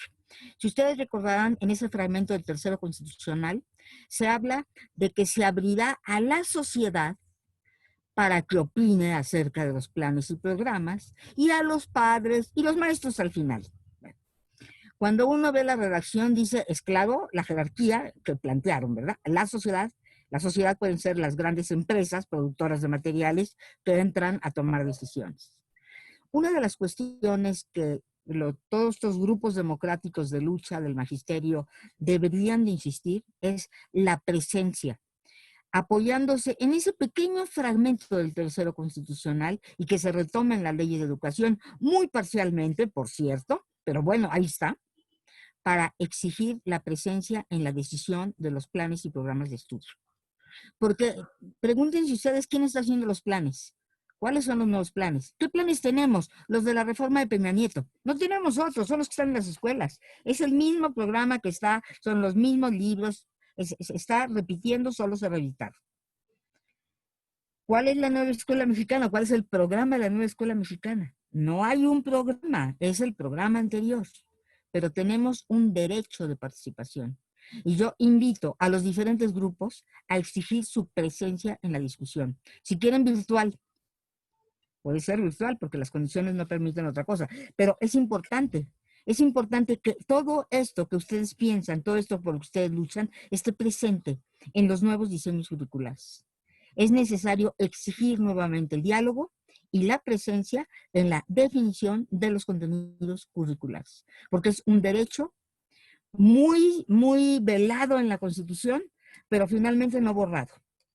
Debería haber sido más explícito, luchamos mucho porque fuera más explícito, encontramos que en el legislativo hay unas fuerzas de oposición brutales, recordará Manuel y Juan Manuel lo que nos pasó allá, Ángel Díaz Barriga también, sí, las fuerzas son brutales, sin embargo, ese punto de la participación del magisterio está ahí, nos toca participar, ¿sí? En este momento se está haciendo un currículum de salud, ¿sí? Se habla de la nueva materia de salud. ¿Quién de ustedes participa en una nueva materia de salud? ¿Dónde está la presencia de los docentes que viven la realidad en las escuelas? Es necesario, es fundamental. Los derechos no van a ser otorgados benévolamente y abiertamente por el poder. A veces se tienen que reclamar. A veces se tiene que decir, espérenme, ustedes dijeron que sí podíamos participar. Tenemos que participar en ello. Yo sé que la Universidad del Pueblo tiene un currículum propio, lo cual es admirable, y decide sus contenidos, lo cual es admirable, pero no es el sistema educativo nacional.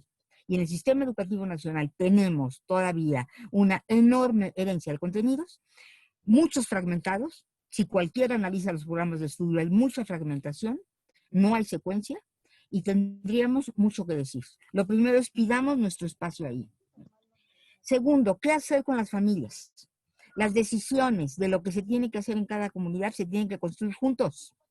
No es solo la escuela, porque ellos son los padres y las madres de los niños, y de los jóvenes y los adultos, de los adolescentes.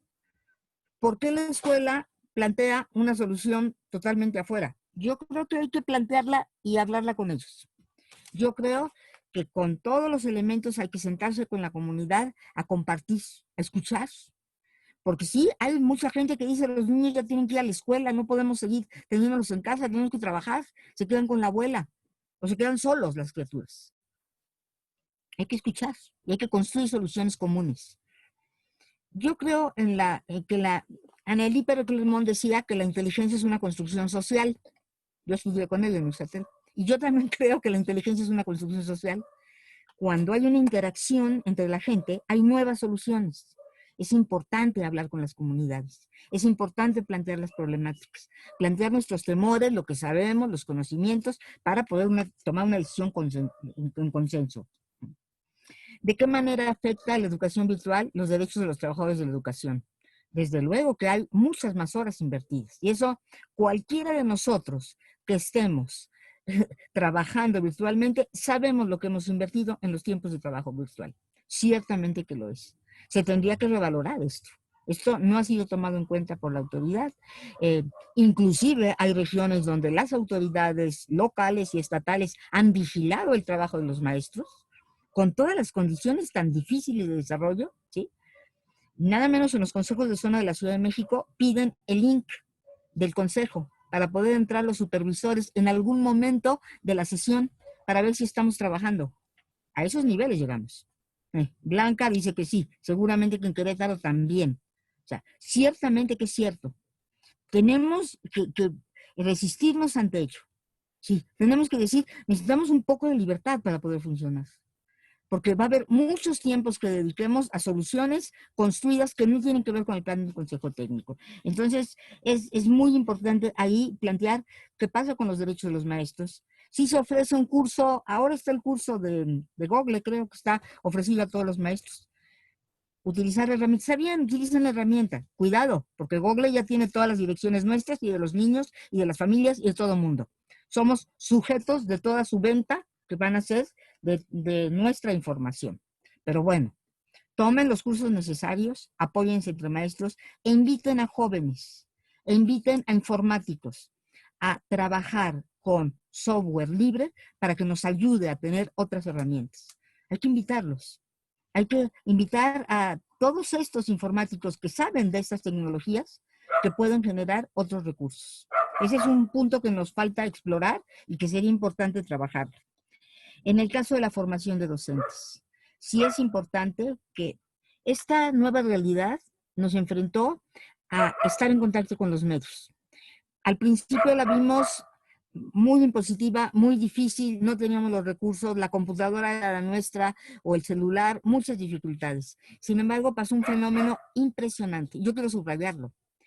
Es la temporada en donde ha habido más conferencias compartidas en Latinoamérica. De Venezuela, de Caracas, de Argentina, de México, entre maestros, yo he tenido con maestros italianos que están también en la lucha, con maestros españoles, con maestros franceses. Nunca habíamos estado tan cerca. ¿Cómo? Si estamos en nuestra casa. Y sin embargo, puedo ver al compañero Tonucci luchando por una escuela mucho más natural y respetuosa de los niños, insistiendo en su posición de toda la vida, ¿sí? Como a muchos otros, ¿sí? En diferentes lugares de este planeta. O sea, nos apropiamos de los medios. Sí es de su medio, sí es de su Zoom, sí hay que pagarle, sí es Microsoft, pero no sabían que nos habían abierto la puerta de la libertad para podernos conectar. Imagínense haber hecho esta reunión con gente de todos estos lugares en otro momento. No habríamos podido, no habrían podido llegar, no habría habido recursos, no habría habido becas para los viajes. Sin embargo, aquí estamos todos. Eso es una oportunidad. Sí, sí, la explotación, sí, las horas invertidas. Pues yo también veo en eso una posibilidad impresionante. Poder escuchar a Naomi Klein con sus planteamientos realmente innovadores, sí. A mí me pareció extraordinario. O poder leer a Bonaventura de Sousa. O sea, entender esa visión que alumbró muchísimo lo que yo planteaba, eso es extraordinario. Y esto fue la pandemia. Esto fue, bueno, la pandemia y nosotros, porque decidimos retomar los medios, porque decidimos que no nos íbamos a quedar aislados, porque decidimos que nos íbamos a conectar. Alguien me decía, ¿descansaste de vacaciones? No paro, no he parado un momento. Tengo más. Y les digo, lo peor de todo es que, bueno, para llevarme a Oaxaca, Leonel me tendría que haber puesto en un avión y yo habría tenido unas horas de vuelo. Ya no las tengo. La anterior reunión la tuve a las 2 de la tarde. Entonces, sí, el trabajo es mucho más intenso. Nos ha provocado un trabajo intensísimo, pero estamos juntos. No lo perdamos. Aprovechemos todos los espacios para comunicarnos, para con el compañero que tiene una posición cercana a la mía, poderme conectar o poder entrar a una conferencia y poder decir, ¿qué piensas tú, Manuel? ¿Qué piensas tú, Joel? ¿Qué piensas tú, Benny? ¿Qué piensas tú, Ildefonso? ¿Qué piensas tú, Blanca? ¿Qué piensas tú, Pati? Porque eso nos va a dar una riqueza que no había sido posible antes en la condición de la anterior normalidad. Eso es una ventaja. Yo la veo extraordinaria. Yo he querido seguir muchísimas conferencias y no puedo. Las tengo que guardar en mi máquina para ver si una noche las puedo bajar. No puedo, porque quiero oír al otro, porque quiero saber qué dijo acerca de la escuela, porque el maestro que trabaja esta visión, de esta perspectiva de lo natural, me interesa oírla. No alcanzamos a encontrarnos. Eso es extraordinario. Y no estamos viendo series y no estamos viendo telenovelas, ¿eh? Nos estamos escuchando a nosotros. La formación de docentes tendría que pasar por este camino, sí. Sí, yo creo que los docentes, los nuevos docentes tienen que enfrentarse a esto y poder ver cómo se aprovechan de estos medios, cómo los aprovechan a su favor, cómo nos encontramos a través de estos medios. Y por último, la pregunta con los pequeños de primer grado. Bueno, esa pregunta me la han hecho muchos maestros. ¿Y cómo voy a enseñarles a escribir si no los puedo ver? Sí.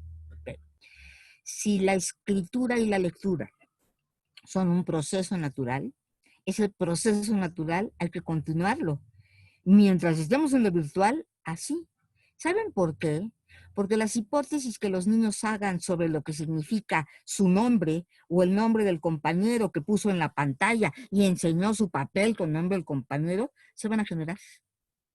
Un poco diferente del aula, porque en el aula la interacción es mucho más fuerte.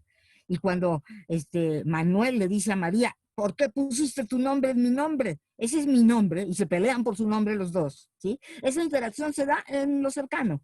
Sin embargo, se va a dar en pantalla, y lo va a decir, Manuel le va a decir a María, no pongas mi nombre, ese es el mío. Y María le va a decir, fíjate en la siguiente, el siguiente polito, o la siguiente cadenita, o lo quieren llamar, o puente. No es igual, Manuel, el tuyo es diferente. Ay, sí es cierto. El acercamiento a la lectoescritura tiene que ser por el método natural. No puede ser por las sílabas, no puede ser por las letras aisladas, tiene que ser apoyada en la reflexión que los niños naturalmente hacen. Tenemos en México muchísimos años de investigación sobre los procesos de construcción de la lengua escrita, que son procesos naturales. Y los niños lo van haciendo cuando están en un ambiente alfabetizado. Que la casa no lo es, que lo sea el espacio donde está la maestra ahí trabajando con ellos. Con los maravillosos libros CONAFE, por ejemplo, subió a plataforma sus libros maravillosos que siempre han sido para que la maestra los pueda pasar en la pantalla y los niños los vean y se regresen y vean al oso y otra vez llenos del color. Aprovechemos esos medios para acercar a los niños, ¿sí? No van a ser planas, afortunadamente. No les dejen planas por lo que más quieran a los niños. No, prohibidas las planas. Que ellos vayan inventando su escritura por sus medios. Y si hay un ambiente alfabetizador permanente por parte del maestro, los niños empiezan a reconocer primero los nombres de los otros, las coincidencias, y después las diferencias. Y después una que otra letra. Porque en principio los niños y las niñas son inteligentes y quieren entender eso que es la escritura, que es un modelo totalmente arbitrario que nosotros lo compartimos con ellos. Porque su primera escritura es el dibujo del monito muy alto, parado en la mitad del dibujo. Ese quiere decir, esta es mi casa y estoy muy feliz en mi casa. Es el primer lenguaje. Pasan de manera natural al siguiente. Solo hay que seguirlos ahí. ¿Sí? Y por ahí les recomiendo un libro maravilloso de CONAFE que se llama Cómo aprendemos a leer y escribir, hecho hace miles de años, bueno, no tanto, menos de miles de años, pero que fue uno de los materiales que a los instructores comunitarios les dio muchísima luz. Es de los cuadernos de trabajo de CONAFE, que se llama Cómo aprendemos a leer y escribir. Debe estar digitalizado posiblemente por CONAFE y puede ser muy útil.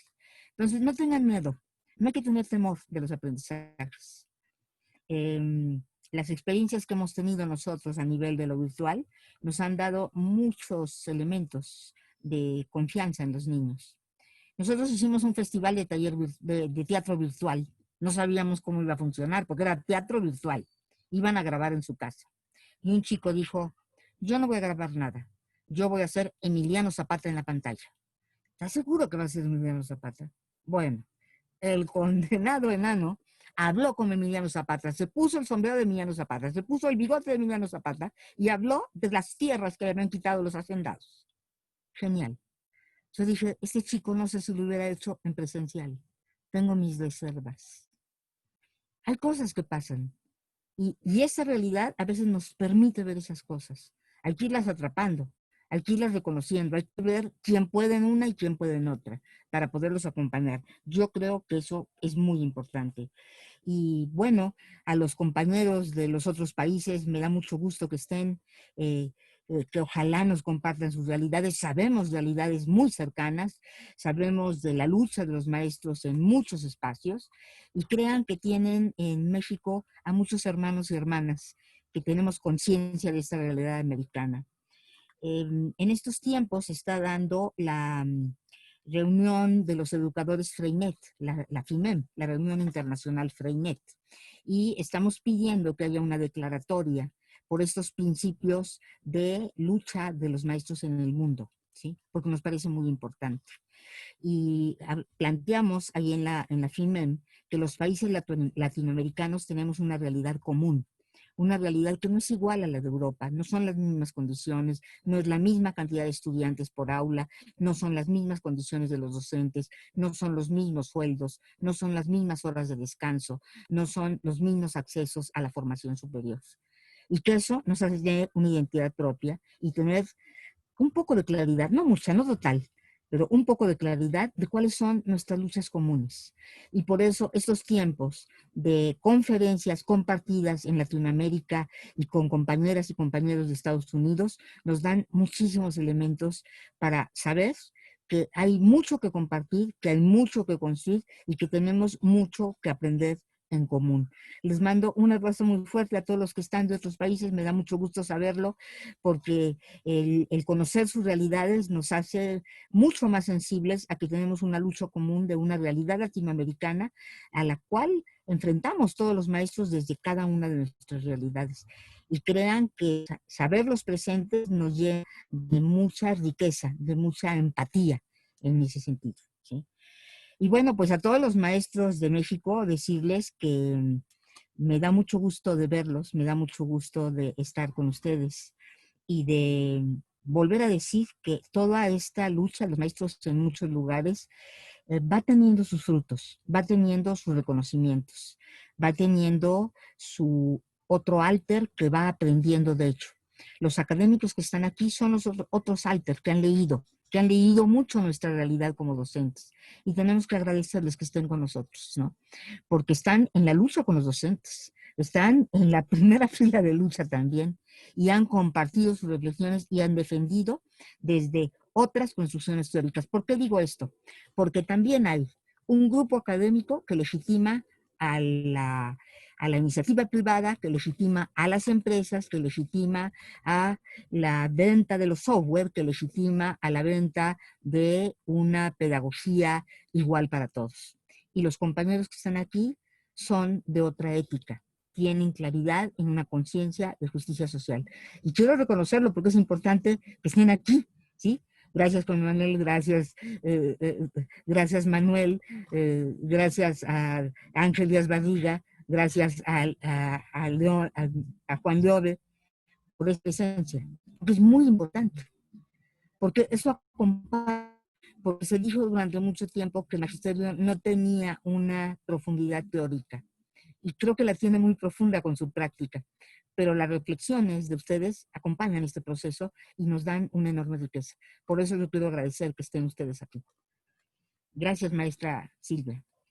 Gracias a usted, doctora, y como usted bien lo dice, lo señala, es un motivo de orgullo para nosotros también el que estén presentes en esta plática que usted nos está brindando, estos grandes teóricos de la educación, porque no solamente han estado detrás del escritorio analizando, sino han estado también con nosotros compartiendo las luchas, han estado con nosotros en las calles, han estado en esos encuentros cara a cara que nos permite a los maestros de a pie, como siempre hemos dicho, a los maestros que estamos frente a las aulas, saber que hay posibilidades de poder transformar, hay posibilidades de poder hacer cosas diferentes, que nosotros a lo mejor lo hacemos de manera concreta, pero que tenemos atrás el respaldo y el apoyo de personas tan comprometidas, con una visión tan amplia como estos maestros. Nuevamente nuestro reconocimiento y bueno, aprovechamos para saludar, si todavía se encuentran con nosotros, al profesor Manuel Gigantón, al doctor Ángel Díaz Barriga y a varios otros que se han dado, nos han dado la posibilidad de poder estar compartiendo esta tarde de manera conjunta. Y bueno, también queremos aprovechar para saludar a varias otras personas que se han hecho presentes en las diferentes plataformas, la red de investigadores e investigadoras educativas en México, compañeros docentes de Ciudad Juárez, de Tlaxcala, de Puebla, de la Normal de Coahuila, de Querétaro, de Valera, Venezuela, y compañeros incluso de la sección 7 que nos están invitando a su tercera comunidad pedagógica el día 17 de agosto. Pero también es parte de estos procesos, ¿no? El estar escuchándonos y el estar interrelacionándonos para ver qué estamos haciendo cada uno desde nuestras propias posturas, desde nuestros espacios que tenemos de acción. Y un saludo también muy especial al profesor Pedro Hernández, secretario general de la sección 9, compañero democrático, que como ustedes bien saben, en el Magisterio de México hay una parte disidente que estamos agrupados en la CENTE, en la Coordinadora Nacional de Trabajadores de la Educación, donde estamos aglutinados algunos estados, estamos luchando por una educación distinta, por una educación que le hemos denominado de tipo alternativo, ¿no? Y donde presencias como la de la doctora Teresita y de los otros teóricos que nos han acompañado, que ya mencionaba Manuel Gigaltón, el doctor Ángel Díaz Barriga y varios otros, pues son importantes para nosotros. Y bueno, doctora, no sé si me permitiría usted que le leyera otra pregunta que nos hicieron en el chat, alguien que le hicieron a usted, y que nos parece que pudiera como que ir poniendo en el centro estas inquietudes que tienen varios compañeros docentes. Esta pregunta es formulada por la compañera Adriana Torres, quien en un primer término le da las gracias y después comenta si en la formación inicial de docentes, qué aspectos son fundamentales retomar para enfrentar y transformar la nueva realidad en un currículo que está por construirse de acuerdo a la Estrategia Nacional de Transformación de las Escuelas Normales. Y bueno, creemos que esto es importante porque precisamente es a partir de las escuelas normales donde podemos ir viendo esta nueva realidad, estas nuevas situaciones que se están enfrentando, no solamente con el asunto de la pandemia, sino con una cuestión de un neoliberalismo que mucho se ha repetido, no estaba ahí, y lo único que la pandemia hace es ponerlo al frente, visibilizar estas cuestiones de injusticias, de opresión y de miseria. Esta cuestión del patriarcado sistemático, esta cuestión de violencia sistemática que hemos vivido los pobres en este país, pero que bueno, la educación puede hacer mucho, mucho para ir modificando ese tipo de situaciones. Entonces, doctora, le dejamos la pregunta, si pudiera usted pues hacernos algunos comentarios al respecto. Bueno, tal vez no soy yo la más pertinente para hacer estos comentarios, porque si tenemos a Juan Manuel Rendón y a Juan Leobe, que son maestros normalistas de una alta experiencia. Creo que ellos pues han estado en la lucha por la transformación del currículum, de la estructura de la escuela normal. Posiblemente sería bueno que ellos también participaran. Yo solo quiero decir algo importante de las normales. A mí me parece que la lucha por la decisión de la transformación de la escuela normal ha tenido muchos baches en este país, ha tenido espacios de simulación, desgraciadamente, que no permitieron llegar a una construcción totalmente transformadora y revolucionaria. Ha habido muchas luchas ahí. Pero uno de los puntos fundamentales es que la escuela normal necesita estar presente con la escuela real. ¿Qué quiero decir con eso? Que entre más espacios que se compartan del trabajo cotidiano de la escuela con los normalistas, más pronto llegan ellos a la realidad cotidiana de la escuela. Si esto no pasa, si esto es muy fragmentado, si esto es eventual, si solo se enfrentan a prácticas simuladoras o a prácticas verticales de la escuela, lo que aprenden los normalistas es muy parcial. Es muy importante que en todos esos espacios de innovación que existen en el país, los normalistas puedan estar, puedan compartir, puedan trabajar varios días, puedan conocer lo que hacen los profes, puedan compartir un consejo técnico, puedan estar en una plática con los padres, que tengan lo más posible de cercanía al hecho real de la educación. Es un punto de la práctica educativa que desde luego que está presente, desde luego que las prácticas que hacen los estudiantes tienen que ver con eso, pero es fundamental. Yo he conocido normales muy lejanas, la normal de Tuxtla Chico, la normal de Balancán, la Benemérita, que se van a otras escuelas, a escuelas alternativas, a ver el trabajo y estar dentro de la escuela alternativa un buen rato. Y eso para los estudiantes les da muchísima luz de cuál es la problemática real que están enfrentando, de cuáles son las dificultades, de cuáles son las alternativas, de si hay metodologías innovadoras, de si la relación con los niños y los docentes es diferente, de si la relación con los padres es diferente. Es fundamental hacer eso. Sí, sí hay que aprender mucho teóricamente, pero la teoría no se aplica a la realidad directo. Por lo menos en la escuela no pasa así. En la escuela hay toda una transformación para poder enfrentar el hecho educativo, ¿sí? La teoría es una reflexión de la práctica educativa, es a la inversa, ¿sí? Entonces, no puede ser el preámbulo para después llegar al final y practicar, como si ya se estuviera listo. Y la verdad es que no se está listo. Se va aprendiendo muchísimo en la cercanía con la práctica. Entonces, yo creo que es un punto fundamental que desgraciadamente no se dio totalmente en esta reforma de las normales, ¿no? Que ellos saben mucho más.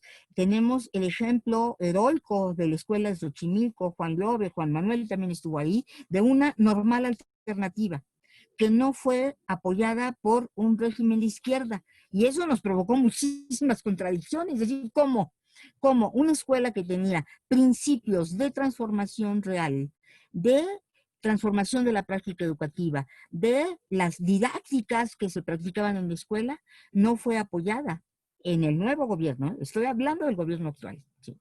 Entonces, lo cual lamentamos muchísimo. A mí me tocó estar en el cierre de la escuela normal y bueno, todos llorábamos de pensar que la escuela no podía continuar, que los chicos iban a la Benemérita, no porque esté mal la Benemérita, sino porque creíamos que esa escuela era una escuela normal alternativa. Necesitamos que Juan Llobe, que Juan Manuel Rendón, que los profesores normalistas vuelvan, que Ángel Díaz Barriga, que es también profesor normalista, por cierto.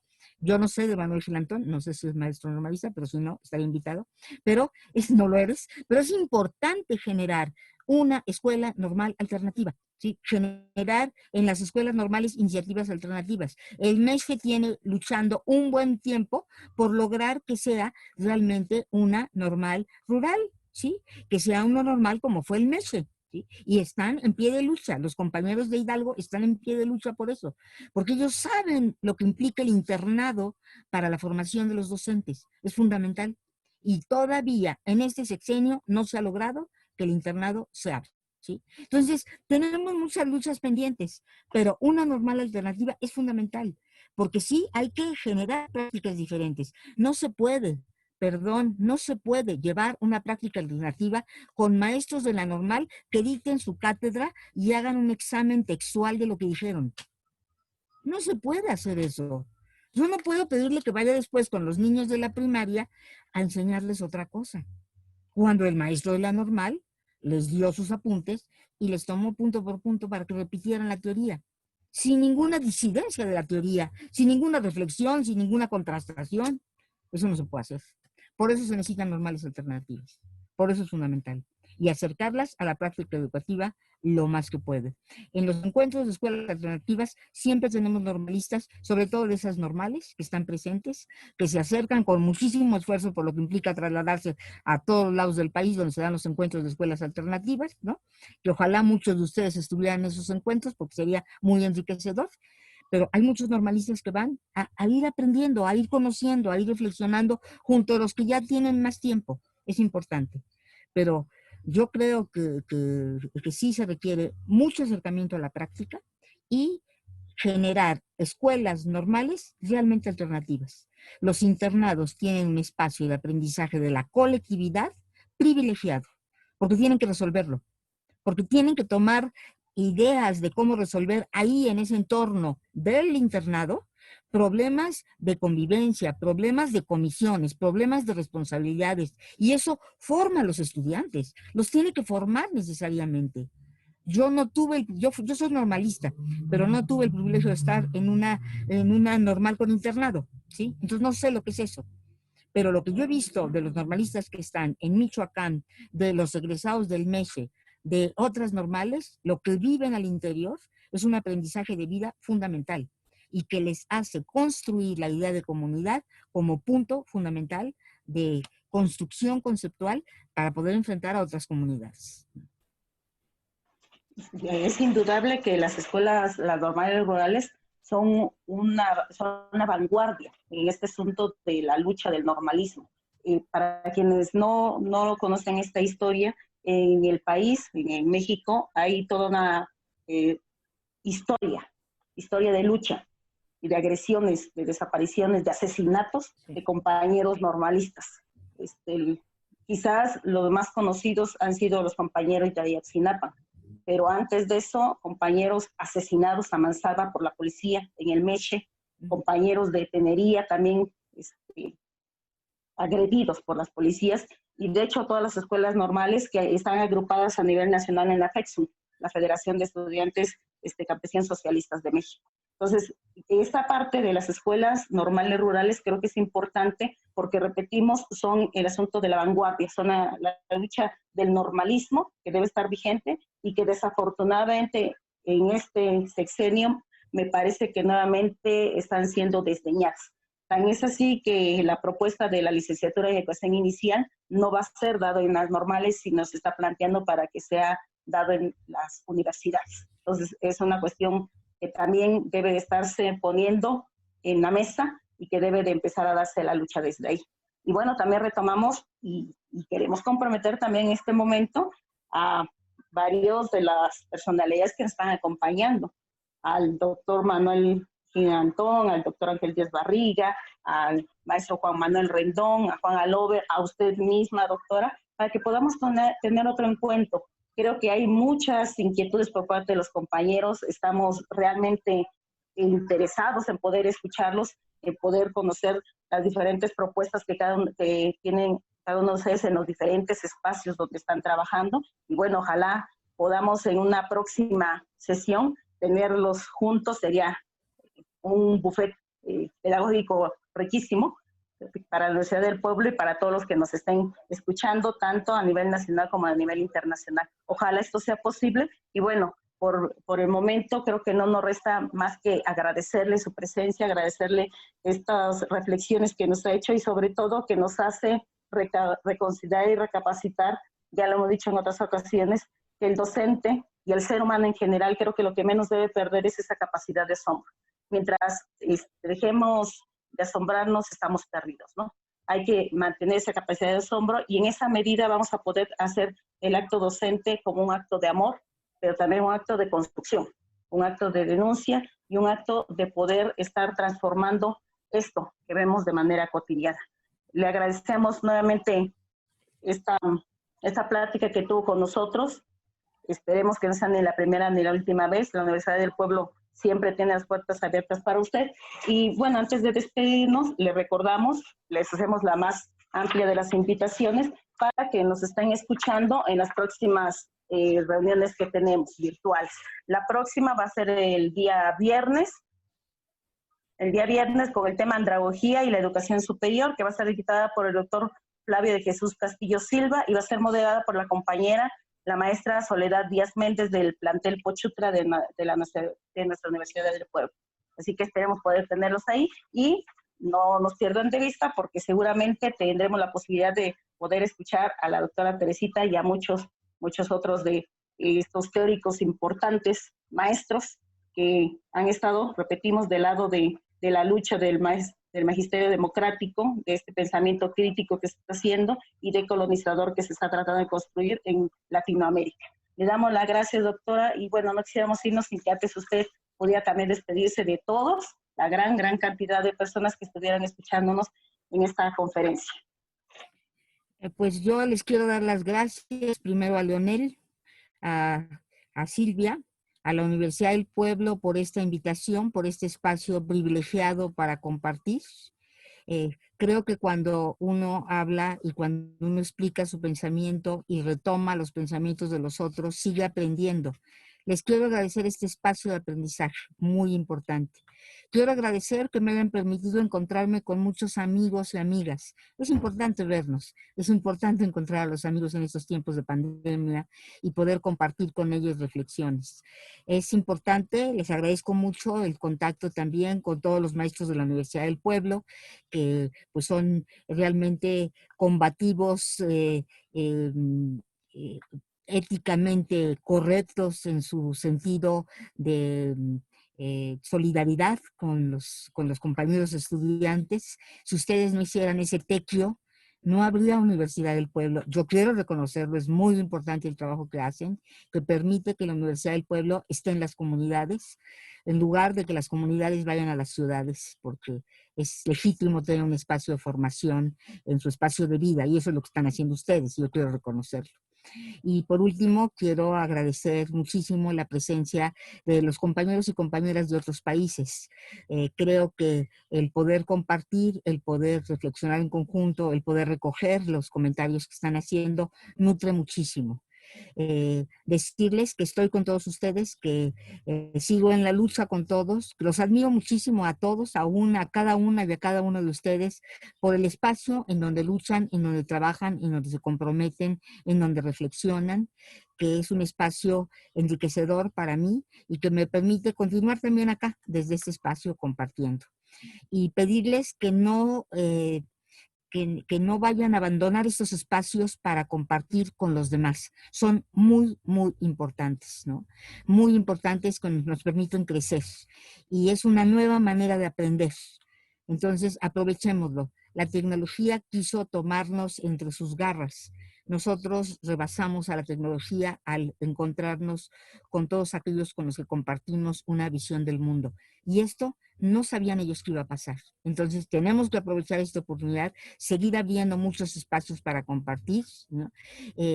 Poder construir juntos una educación mucho más pertinente para todos, para los pequeñitos de inicial, para los de preescolar, para los de primaria, para los de secundaria, para educación media, para educación superior, porque ellos están esperando eso de nosotros.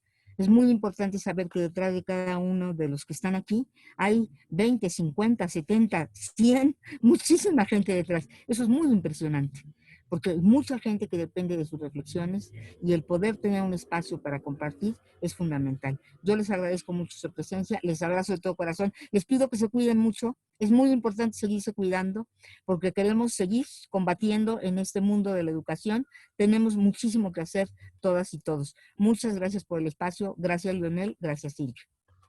Gracias a usted, doctora. Gracias y seguiremos aquí hombro con hombro, como te dice nuestra cocina, hasta tratar de vencer. Gracias por estar aquí con nosotros. Y bueno, le damos las gracias a todos. Cuidemos entre todos. Creo que también esta parte del neoliberalismo nos ha hecho decir mucho eso de cuídate, cuando la cuestión es que aquí estamos todos y entre todos tenemos que cuidarnos, porque solamente así podremos salir adelante. Cuidémonos todos, por favor, tomemos las medidas que el sector salud nos ha dicho y mientras llegue el momento de volver a vernos presencialmente, reciban un fuerte y caluroso abrazo. Muchas gracias a todos, buenas noches y nos seguiremos viendo. Gracias, doctora. Muchísimas gracias. Un abrazo a todos. Gracias.